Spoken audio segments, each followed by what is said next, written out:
Hello, everybody, and welcome back to the Forest Health Workshop Series from South Dakota Department of Agriculture and Natural Resources. I'm your moderator, Tony Seidel, Forest Health Program Coordinator, and joined as always by our host, Dr. John Ball, Forest Health Specialist for the state of South Dakota.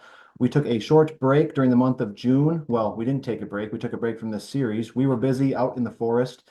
We've been having adequate moisture. We've had pleasant temperatures, and that means we've had a lot of tree pests that have been active. And we thought it fitting for this month's workshop, Dr. Ball would get you up to date with all of the top pests that we've been seeing this year. Things might include emerald ash borer, Dutch elm disease, bur oak blight. Those are the acronyms you see on the screen. And Dr. Ball plans to talk about a couple other forest pests that are damaging our trees or should be on our horizons as we think about managing trees. So thank you for joining us. We're thrilled to have you. If you are a certified arborist or an SAF certified forester, you can get a CEU credit for attending this workshop. SAF foresters, please put your credentials in the chat box. Any ISA certified arborists, keep your credentials and you will have to self-report with the code that you get at the end of this live workshop. The code is only going to work for the live workshop, not any of our recordings, which reminds me that this workshop is being recorded. We're going to use this recording for future educational purposes. We're going to put this on our YouTube channel after we get done editing it down for time. If you have any questions, feel free to also put those in the chat box. We'll make sure to have some time at the end of our discussion to go through any of your questions here live and in person. So with that, thanks again, and we'll turn it over to Dr. Ball. All right. Well, thanks, Tony, and welcome, everyone. I don't know where you are in the two states, and I know we always get a few people outside of it, but today's temperatures are certainly pleasant. So thanks for coming inside and watching this, because this is actually a day being outside is great. But I'm sure we're going to get another hot spell coming up here. As Tony mentioned, we're going to go over some key ones. We've had a lot of changes with EAB, so I know we've addressed it before, but it's worth doing it again. And then we've got a couple of other key pests that we really need to update everybody on. Tony's a great moderator, and he's very good at checking the chat box while I'm busy just talking. And as he said, put your questions up there. He's very good about if it's a question that really ought to be discussed now, he'll interrupt me and say, "Hey, Dr. Ball, we had this question on X." Otherwise, we take them at the end. But put them up in the chat box whenever you think of them. If you're like me, you forget it in a few minutes, and life goes on.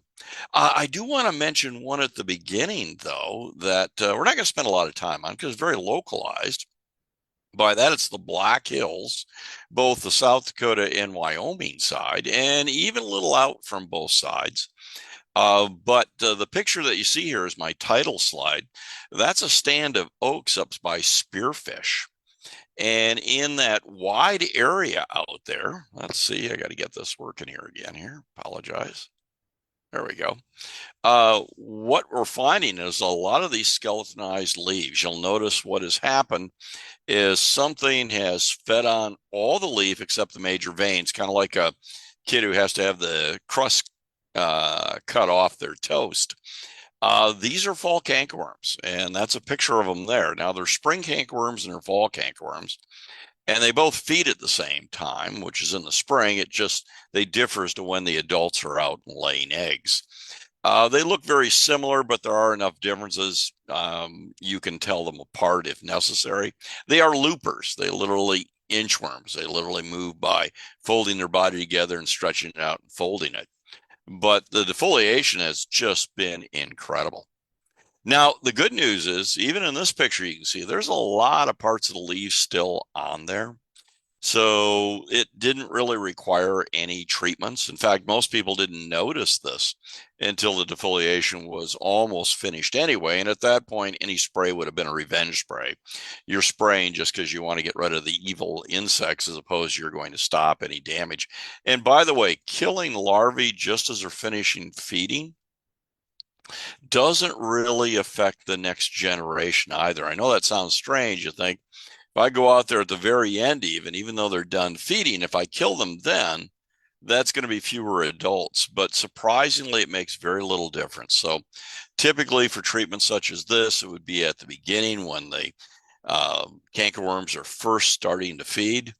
But since this was in a lot of wooded areas, most people really didn't notice it. And then suddenly I was getting lots of calls. And Kurt Allen from the U.S. Forest Service, in charge of their forest health, ran into the same issue out in Wyoming. So it's fairly widespread throughout those hills area.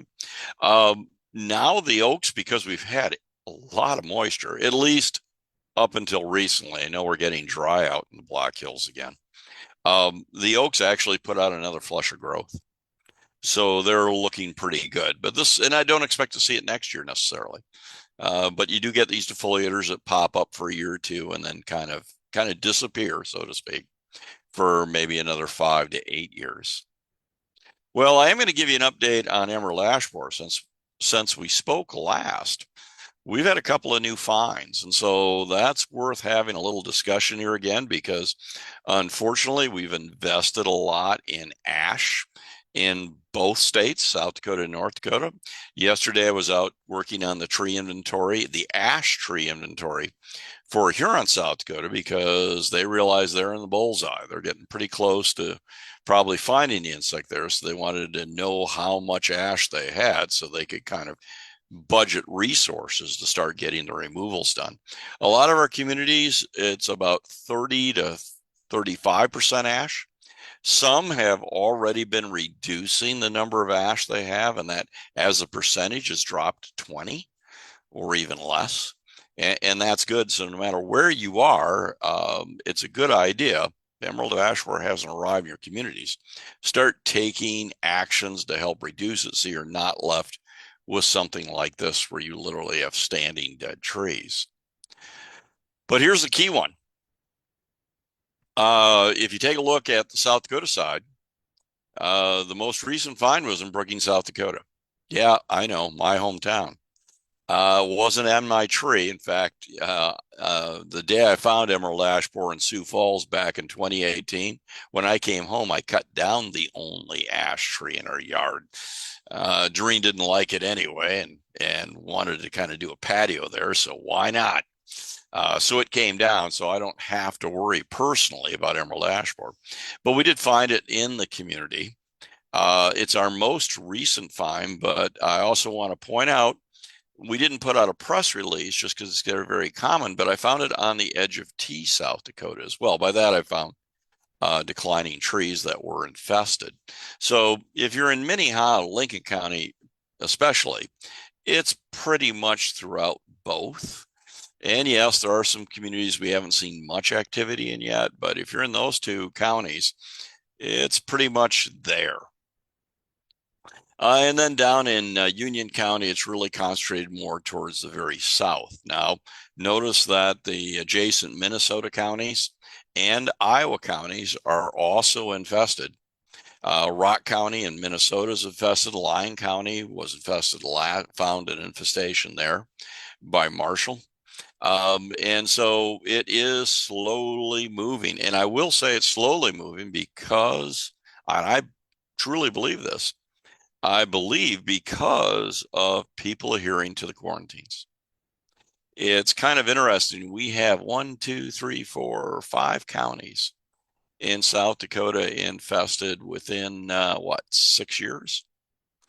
Iowa at the same time had 22 counties infested. And the big difference between our two states, well, there's lots, but a big difference for this is we have county quarantines. Iowa just said, okay, we're quarantining the state. And that caused or allowed for a more rapid movement across the state than what you're seeing here.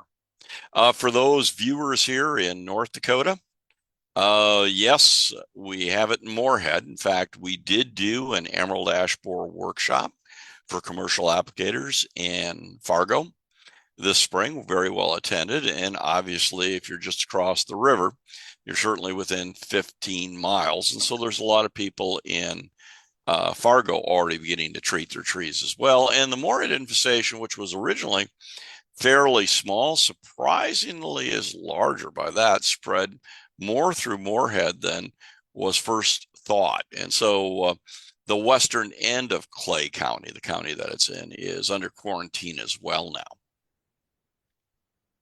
Well, very quickly, what's the resource that's going to be affected? Well, first of all, it's green ash.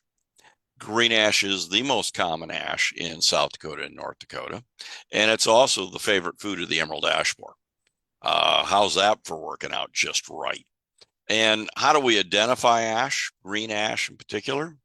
It does have this furrowed bark, and it's kind of diamond-shaped furrows to it with these interlacing ridges to it. So you can see kind of the diamond there where it's going in and out to it. And also the leaves. The green ash leaf is divided into leaflets, about 7 to 9, about 3 to 4 inches long. And what you're looking at just above my finger there is a single leaf, which is composed of leaflets. And you'll also notice each of the leaflets is attached directly to that center stalk, the rachis on it. White ash is found in both states. It's not our most common ash, but nevertheless, it's found around. White ash is also very susceptible and attacked. Sometimes they linger a little bit longer, but frankly, that's it. We really don't have a lot of long-term survival with this tree either. The bark is a little lighter, white ash, and it's finely furrowed. It doesn't have quite as deep a furrows as what we find on green ash, and they have these real narrow interlacing ridges. The color of the bark is that this is lighter, but I'll tell you, the leaves are completely different. Yes, they're a compound leaf composed of leaflets, and the white ash leaf is just a little bit longer leaflet, but I circled it up there. They have petioles. It's a little stalk that attaches to the center stalk on the compound leaf. And that's a good way to separate white ashes from green ashes. And then as a reminder, this is what a tree looks like that's been infested for several years. What you get is this bright green tuft foliage right near the base. And then you'll notice you get this gap and then fine tufts above that. When your tree looks like that, it's been infested for at least 3 years. And at that point, it's gone. You might as well remove it. Now, treatments are sometimes effective, but there's so much dead in that tree, it's probably not worth keeping. Well, here's Brookings. What you're looking at here is one of the homes we were asked to come and look at because, again, when I say we found EAB, we're never the ones to, quote, find it, except for one community. What happens is people who are alert for looking for symptoms contact us and say, you know what, I think I have a tree that has emerald ash borer. And we always ask people to send pictures, and if it looks close, we go out and take a look, particularly in new counties. In Sioux Falls, no. All the trees are pretty much infested anyway, unless they've been treated. But in Brookings, absolutely, that would be a new county. And I want you to notice the common symptoms here, that you've got that lighter than normal leaves at the top, and they're smaller than normal. And that's a characteristic. The other is look at the blonding, the patchiness on that bark, where the emerald ash borer the woodpeckers looking for emerald ash borer have literally pulled the bark apart and are frantic looking for the insect. Now, the other clue, and I'll show you that in a moment, this tree was so far gone that I could find D-shaped emergence holes from the adults near the bottom. Anytime you find that, you know you've been looking at infestation that's there for at least 3 years. Now, interesting enough, 2 years ago, we were asked to look at a tree down in this neighborhood, and we did. And we looked at it enough that we thought, is this infested? It really has some of the characteristics of it. But taking branch samples, because the tree wasn't far enough gone that you wanted to cut it down, we weren't able to find a single one, yet it was infested. It took a few more years for the infestation to get bad enough that we could actually find it.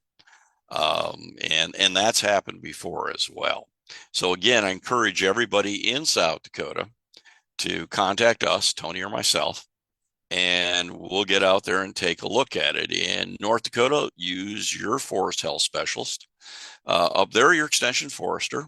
They're great people up there, and they also can come out and take a look at it or connect you with someone who will. There's one of the trees in the backyard of the same house. When you find that, it's pretty much you're done. That is emerald ash borer.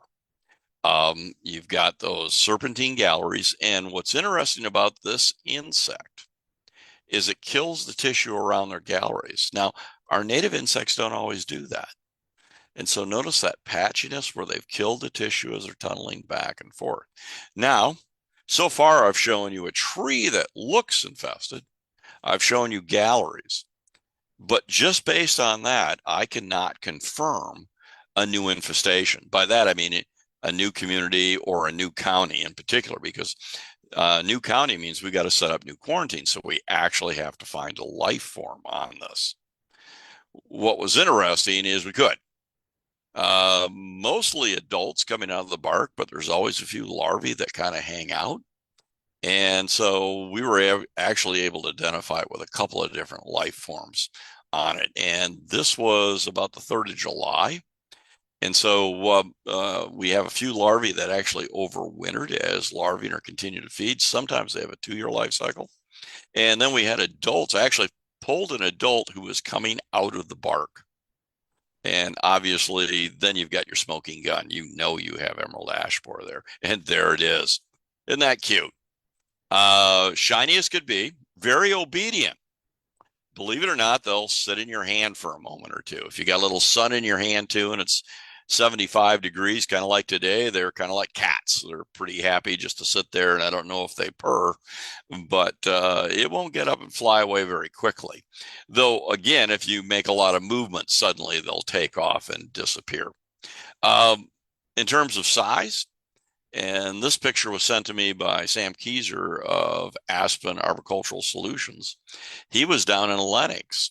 And one of the things that we've noticed, which North Dakota will see one of these days, is that in Minnehaha, Lincoln County, we have areas where the infestation is so severe, you literally can catch emerald ash borers in your hand. And I remember that in Michigan back in the early 2000s when the populations were just incredibly high. So that gives you an idea. In a lot of our affected counties, we're getting very high populations right now. The adult emerald ash borer is about 3/8 of an inch long.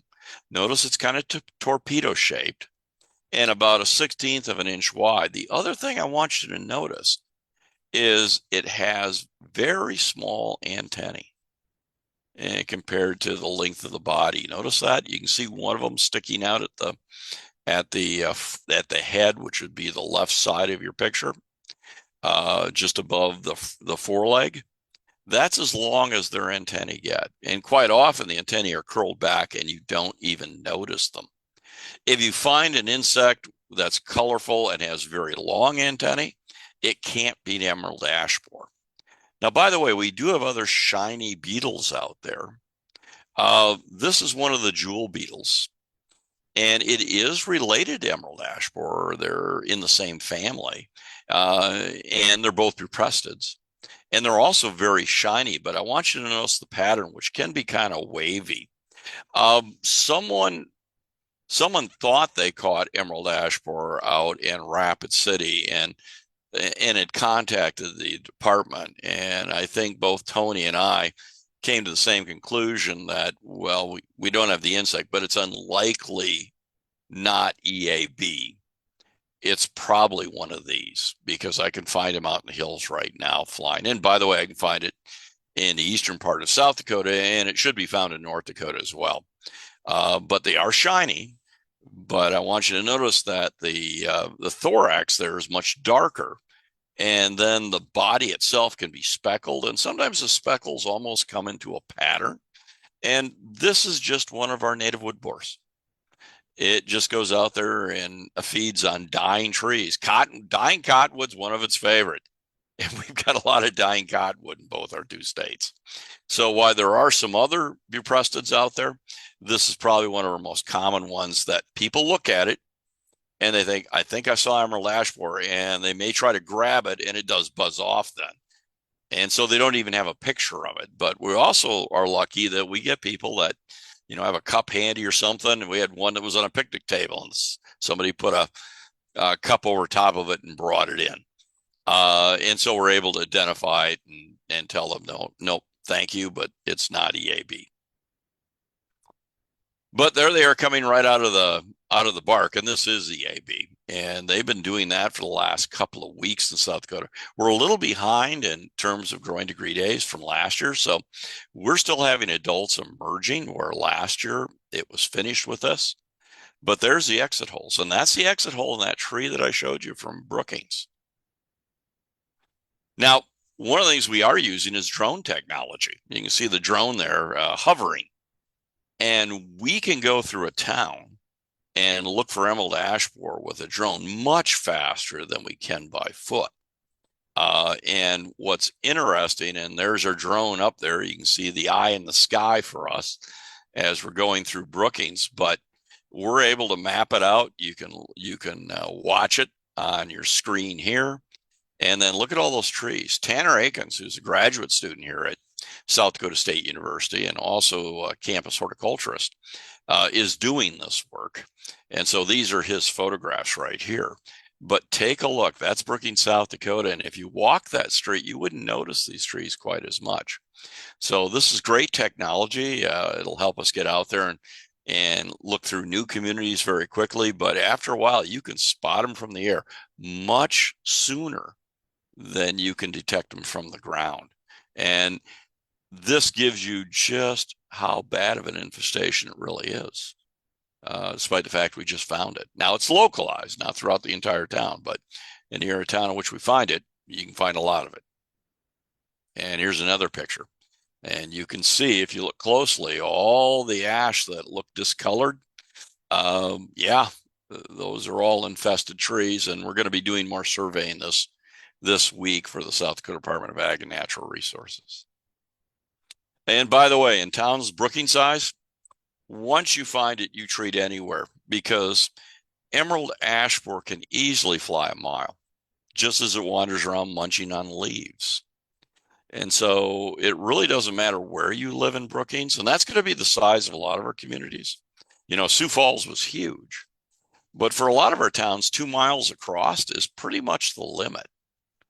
Until you're getting almost to a Watertown or even Aberdeen, but they're fairly close to that too. And so once we find it in any of those communities, and we've not detected either of those, you can pretty much figure it could be out throughout the entire town. So that's when you want to take action. And by the way, the city of Brookings has already taken action. And for all our viewers here today, Brookings is our first landlocked county. It's isolated from the other infested counties, which means all the wood in Brookings stays in Brookings, with some exceptions that have to be approved by the South Dakota Department of Ag and Natural Resources, another area other than Tony and I. But the other counties, you could move infested wood between Lincoln and Minnehaha County and down to Union County, or back and forth, to find a good place to dispose of it. Brookings, nope, it's landlocked. And we're probably going to see that more in the future. Again, treating valuable trees. We're coming up to the end of really the most effective treatment time. And we told people, go ahead and treat if you wanted, because we were still getting adults coming out, and the weather was a little cooler before we got that heat wave this weekend. And it's been wet enough. And a lot of people did. I know one applicator, they had 60 people sign up right away to get treated. Now, for the bulk of the people, start treating next spring. May, as the leaves fully come out, that's a great time to treat then in June, because you're going to kill mom as she's feeding on leaves, as well as the kids. Start removing ash. Again, Brookings has a very proactive program. They have been removing ash for several years to slowly reduce their dependency on this tree. Huron, now that we've done the inventory, is doing the same thing. They're going to start going out there and every year removing a certain percentage of their ash population, so that over 5 or 6 years, this will not become quite the threat that it would be to Huron right now. and getting out there and marking those trees, as my students are doing on Dakota Dunes. And most important is using that inventory information to decide where you're going to remove and where you're going to replant. Because there's no point in just going out and removing trees if you're not going to replant them at the same time. We don't want our cities to become hot and barren. I mean, everybody, no matter where you live, this last weekend was brutal. And if you're walking outside, walking beneath a canopy of trees was a lot better than walking on a hot, open sidewalk. Well, let's switch to another one. And I know this sounds crazy, and very few states can talk about these two problems at the same time. Emerald ash borer, EAB, and Dutch elm disease, DED, because most states, it's done, it's gone. But in both our Dakotas, we still have a significant elm population out there, so it's worth discussing. By the way, we've got that very well mapped. 1967 was the first time Dutch elm disease was confirmed. It was Minnehaha County. By 1973, it had spread that far. Now, by the way, it showed up in Brookings in about the same time period that EAB showed up in Brookings from Sioux Falls. And the reason is it moved on firewood as well. The disease is transported by a beetle.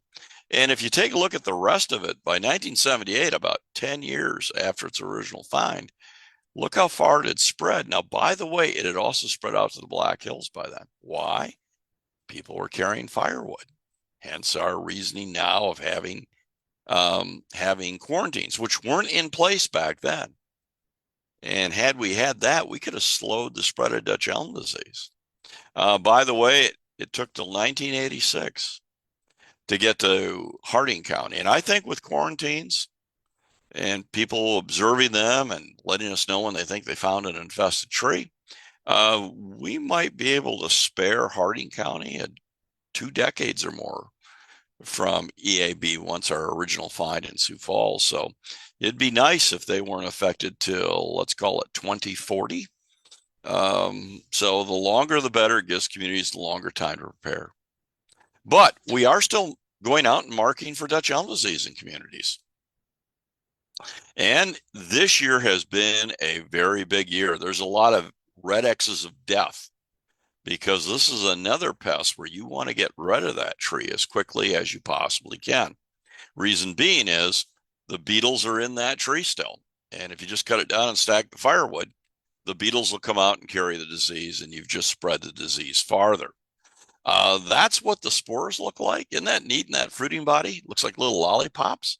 That's in the galleries of the insects that vector carry Dutch elm disease, and that sticks to them like Velcro. And we have 3 different insects that carry Dutch elm disease. This is the smaller elm bark beetle, and this one feeds in the twigs. So sometimes you see an infestation starts in very small twigs. That's usually due to this beetle. If it starts in branches, it's probably our American elm bark beetle because it goes for a little bit larger branches. And if it starts in very large limbs or the trunk, it's probably by the banded elm bark beetle, which arrived here about 15, 20 years ago from China. And it actually serves as a vector too. So where it starts in the tree can kind of give you an indication of who brought it. But all 3 of them are very capable of moving this disease from a infected tree to a healthy tree just through their nibbling as they're creating the tunnels into the tree. Now, the management of this is very similar, even though it's a disease. You don't want to leave what you're seeing here in this picture. See the foreground? That's an elm that died of Dutch elm disease. And now you'll notice that the 3 behind it are also affected. And by the next year, all these trees were gone. Well, here's the difference. With Dutch elm disease, not only can that carried from beetles from tree to tree, since it's a fungus, it can actually move through the root system from one tree to the next. One of the problems with Dutch elm disease management was lots of cities had lines of American elms. And it was very easy for the disease to go from one to the next, and take out an entire block.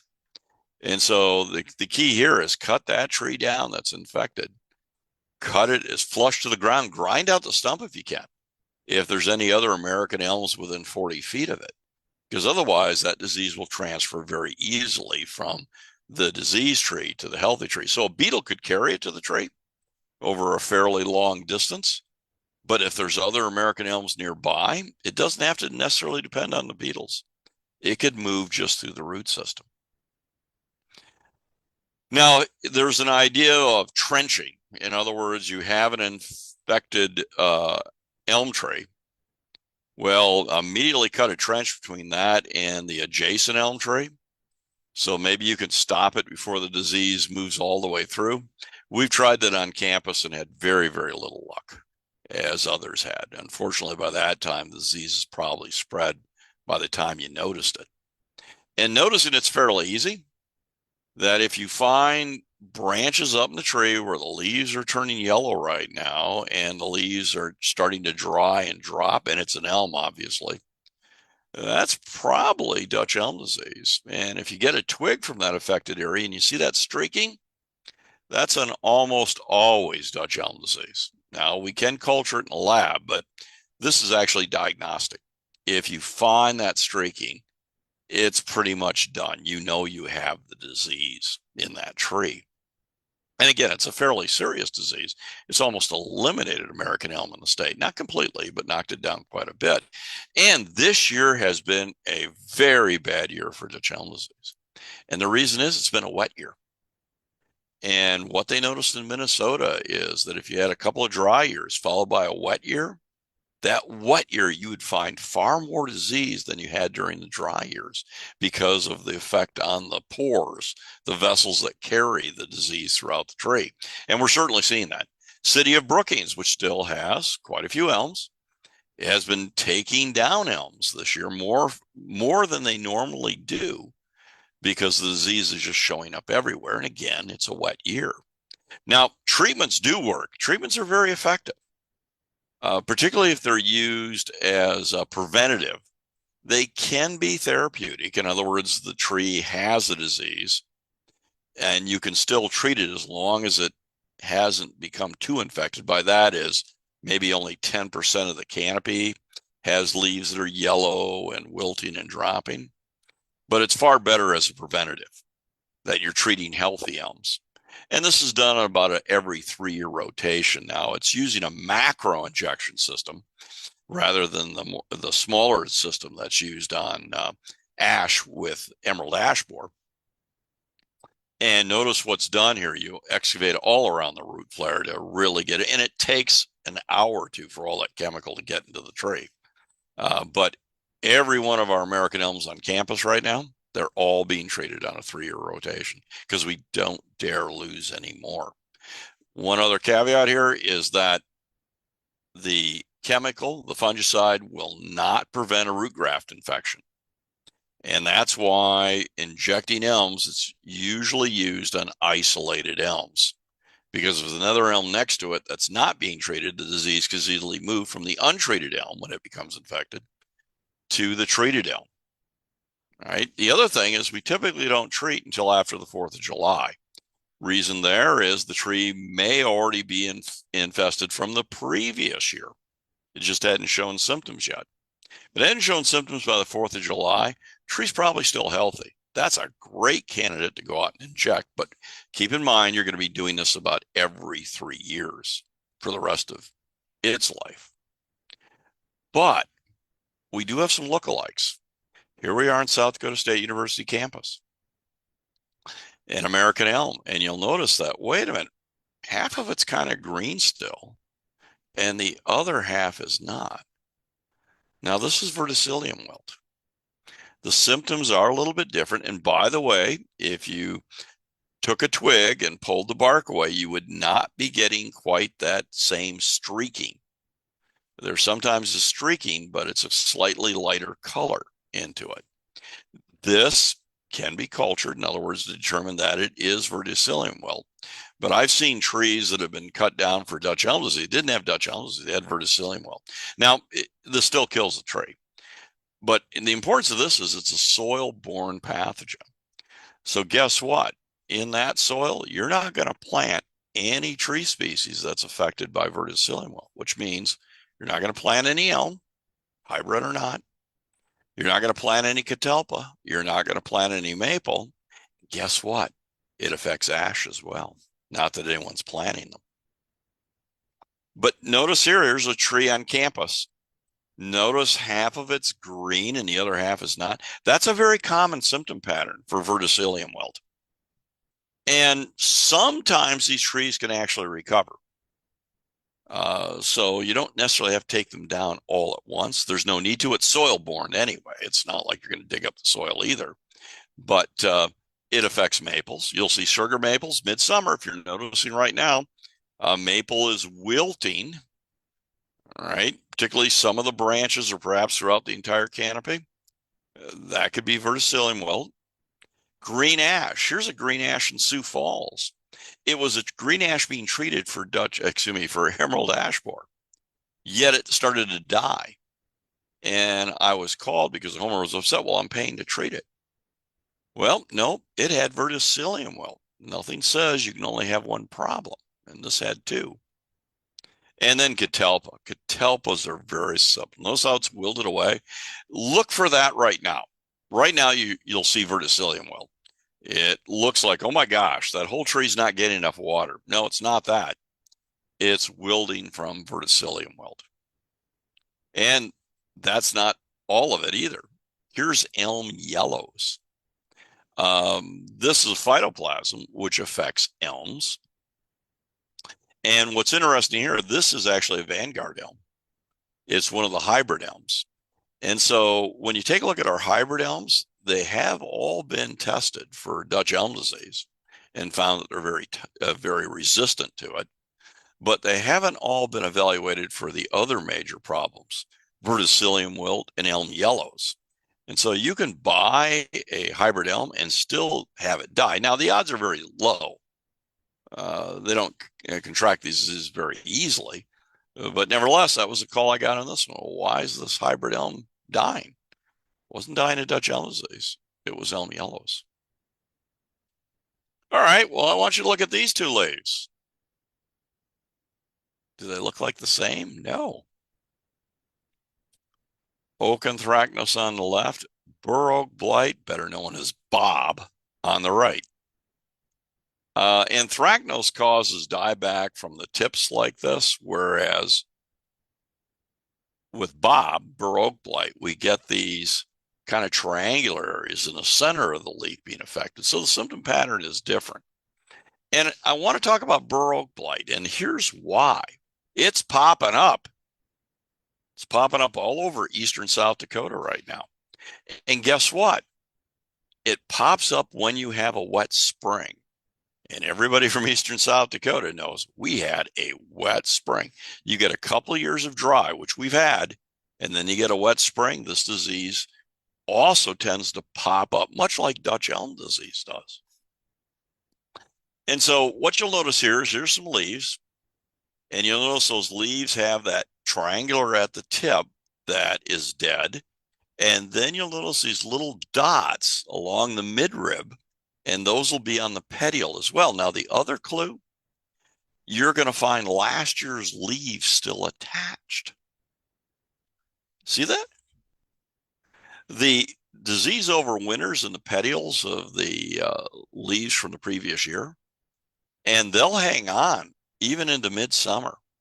And then you'll see all the leaves at the bottom here are from this year. So if you go out and you look at a oak tree, and by the way, one of our native oak trees, and you notice that, oh, the old leaves are still attached, particularly the spring, far longer than they normally are. All right. And now you're noticing the new leaves starting to develop, as you can see in the center of the picture, that wedge-shaped dead area in it. What you're probably looking at is Bob, bur oak blight. This is a picture I took this spring down at one of state parks, which I was alerted to check for Baroque blight. And you might not be able to notice it that much, but that all in the front here, you can see last year's leaf still hanging there and just some of the new leaves starting to pop up on it. And brought back samples because this we do culture to show, okay, yep, we're looking at Baroque blight. And here's a good example. You can see all the new growth coming out, but that older growth is brown. Now, here's the interesting thing. If you're watching this west of Highway 81, don't worry about it. Western North Dakota, same thing. Don't worry about it.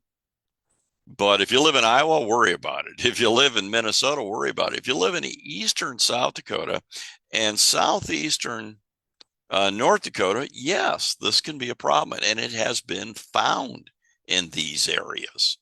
But here's the interesting thing. It's only found on the small acorn Baroque, and it's a particular cultivar, Alliformis. So Quercus macrocarpa, Baroque, variety Alliformis. That's it. So you say, well, John, I planted a hairy oak in my yard. Do I have to worry about it? Nope. Planted this oak in my yard? Nope. Even if you planted a bur oak in your yard, it may not be this variety.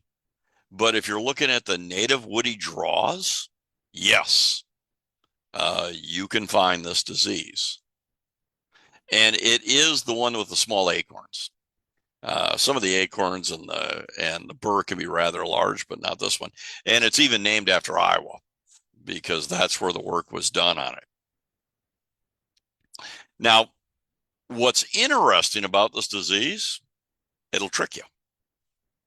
This is a big, beautiful bur oak in Minnesota at the Landscape Arboretum. And I looked at that tree in 1980. It was gorgeous. Well, I took this picture a number of years ago, and it's got the classic symptoms of Baroque blight. You'll notice that the lower branches are most affected. See all those leaves still hanging on it from the previous year? But if you look near the top, it's still green. What happens, this disease just keeps moving progressively higher. Okay, so in time, the tree may die of the disease. And this one did. There's the stump.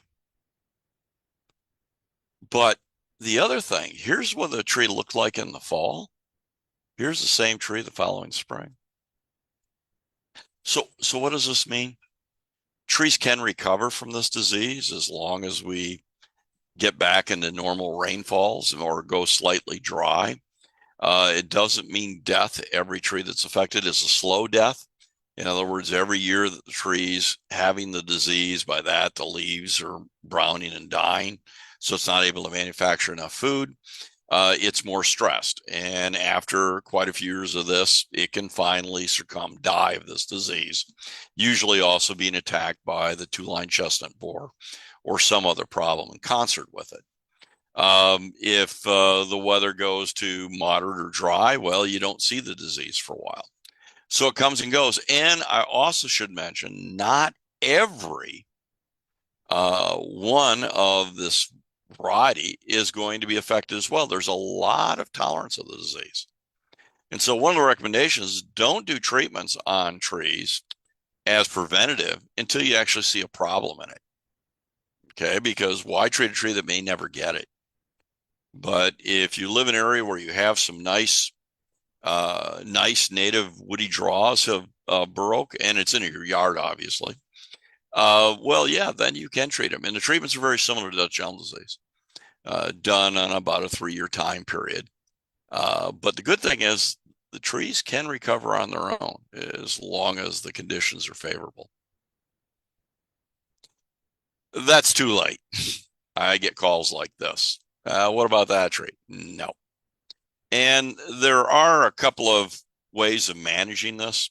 This is best done by a commercial company that has the products, technology, and knowledge on how to treat a tree. But you'll notice, do not inject oaks until you see the symptoms. Not all of them are susceptible. And by the way, don't exceed the rate. You can blow the leaves right off a tree. So read and follow label directions. It's always a good thing to do on any problem, of course. Well, I got one more thing to chat about here. Just very briefly. Well, you might say, but John, I saw this picture before.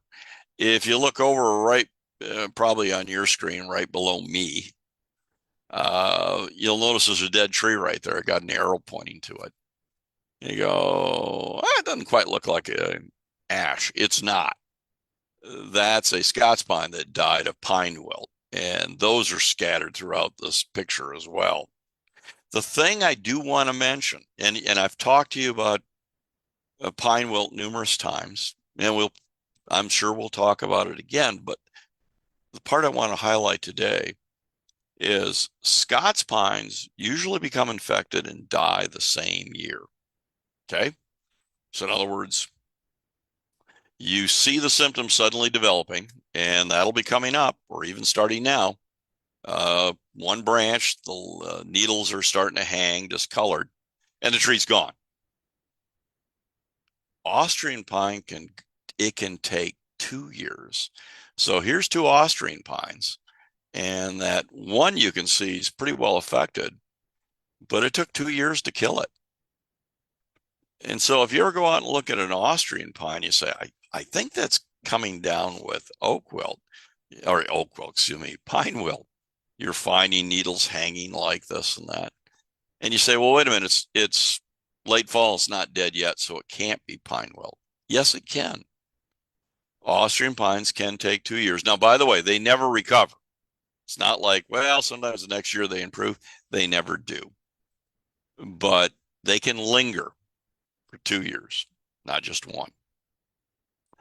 So with that, before we go to questions, and we probably have a few or may have one or two, for all our ISA certified arborists that are looking for ISA CEUs, continuing education credits,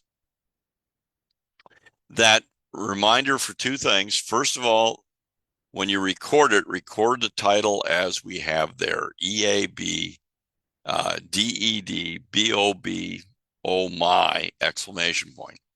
ISA can be a little picky, and if the title doesn't match the code, they may refuse it. We've had that happen.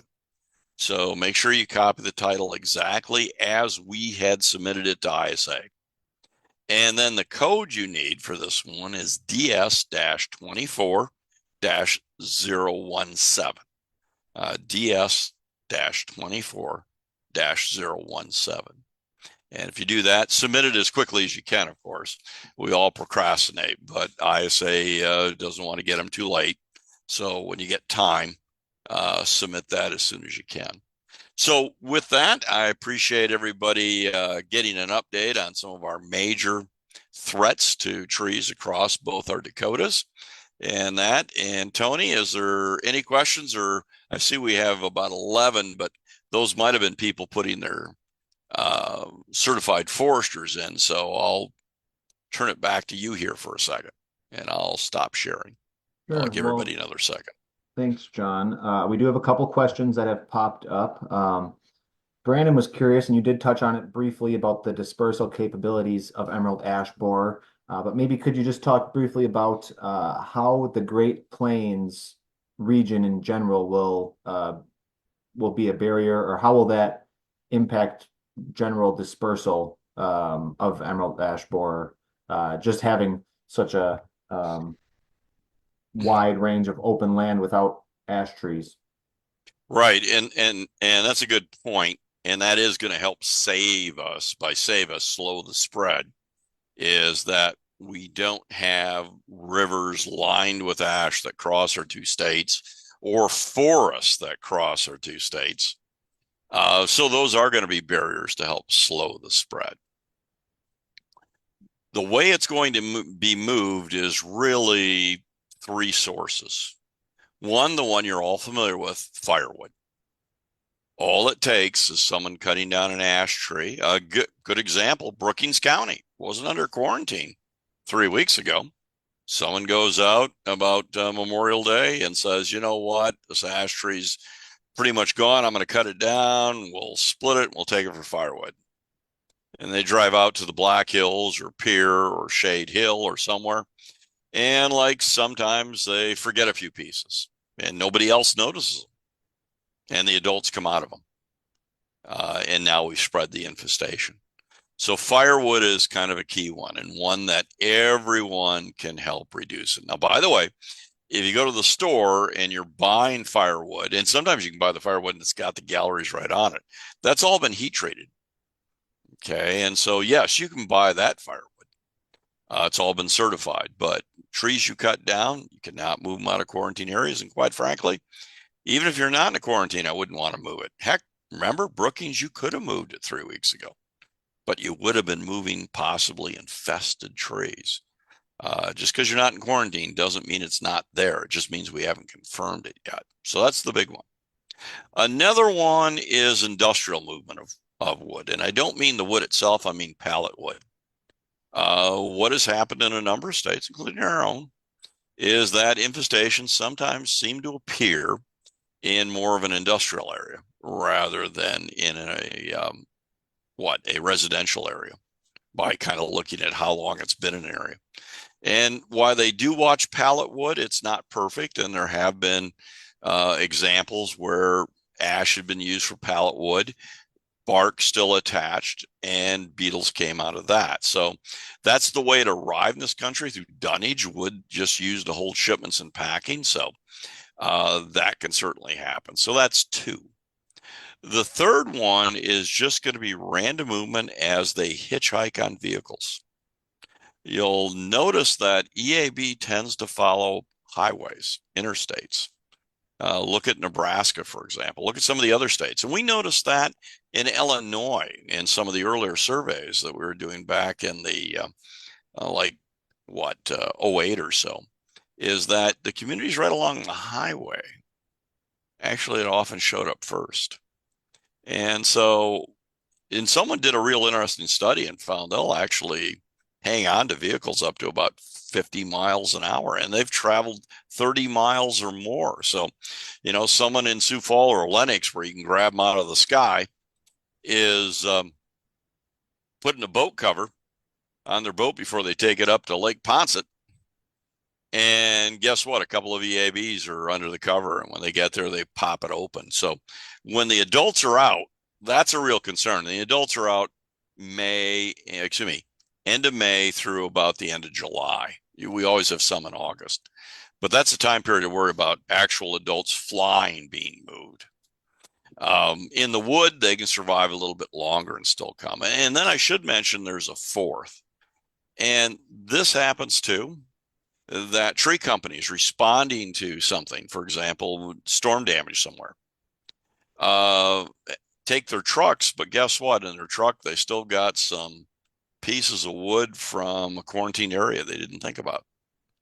Or they've got chips that aren't proper dimensions and the adults could still fly out of it because the adults were emerging. So we actually can get a little movement that way. But the big ones, the big three to watch for is moving infested firewood and having the adults come out of it. Industrial wood. Okay, so they got to be careful with anything at railroads or loading docks or such. And then finally, it's just the inadvertent movement of them hitchhiking on your vehicle or on your boat or RV or that.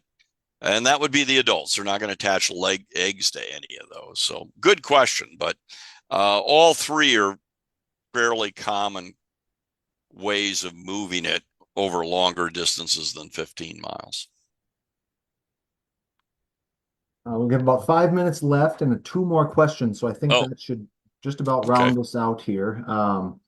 Alex asks if the elm is found with the Botryopodium canker. I may have botched that one. Is that a sign that the elm is going to have Dutch elm disease? No, there's nothing saying it can't, of course. There's no law saying you can only have one problem, but the two aren't so tightly connected that one serves as a conduit to the other. And by the way, I've seen trees with those diseases that have actually been marked for Dutch elm disease when you can't find Dutch elm disease in those. So they're independent of each other, but They typically, the cankers end up affecting trees that are stressed already. Stressed trees are attractive to the bark beetles that carry Dutch elm disease. So in that sense, there's a connection, but nothing beyond that. Awesome. And then our final question for the day, Joel kind of has a two-part question here. Uh, from the point of infection, how long would Dutch elm disease take to spread from the branch in the canopy down into the root system? And then the second part of that question, if a community does not have the means for quickly removing infected elms, should they refrain from planting hybrids, or is there a recommended cultivar? Good question. Questions. Um, First of all, most communities have a 2 week. If when that tree starts showing symptoms, they want it cut to the ground and roots ground if there's any other elms nearby within 2 weeks, and that'll help slow the disease. In terms of how long before the tree presents symptoms, depends on the vector. If you get a little bark beetle or smaller elm bark beetle that introduces it in a branch and the tree is relatively healthy, it can literally take several years for that to move. And there have been times and locations up in Winnipeg, for example, where they'll go up there and cut that branch out before it's spread. Now, sometimes it's spread farther down, but it can be a relatively slow spread, a year, 2, 3, depending on wet and dry years before you see the movement. The banded elm bark beetle, which tends to attack larger limbs and branches, quite often you're going to see that whole tree infected in that same year. And by the way, root graft infections, those pop up very quickly and the whole tree goes. When you see a whole tree suddenly showing symptoms at one time, that was a root graft infection probably from the previous year. And in the spring, it just went poof throughout the whole tree. Introduced by insects, depending on the insect and where it is in the canopy, it could literally take several years before it gets down to the roots and kills the tree. So I think I answered both the questions. I wasn't sure. I think so. Okay. Well, that's what we have for our time today, everybody. Thank you so much for joining us. I guess I don't have my video on. There But you go. we're very grateful for your time, for your questions, for your interest in our workshops here. We look forward to keeping the content coming. The trees and the pests are going to be going here, so we're not going to stop either, right, Dr. Ball? No, I think we've got job security, Tony. That's right. That's right. I'll stick around for a few more seconds here in case there are any more SAF or SAF credits. Those ISA arborists should have gotten the code by now. Thanks again, and look for next month's flyer coming out soon. All right. Thanks, everyone.